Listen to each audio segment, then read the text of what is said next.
So what's up guys? Ito na po ang seaweeds or lato or guso o whatever kung ano niyo guys tawag nito. Basta ang tawag po nito ay guso. So ayan po ang ating sausawan. At ayan naman po ang ating minamarinate kanina na yellowfin. Napakalasa niyan guys, no? Para lang din siyang iniihaw guys, mas masarap pa kaysa ihaw to.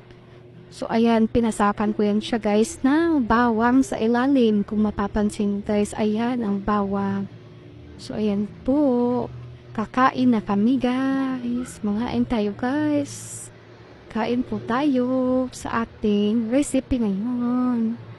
So, thanks for watching guys. Maraming salamat sa walang sawang panonood. God bless you.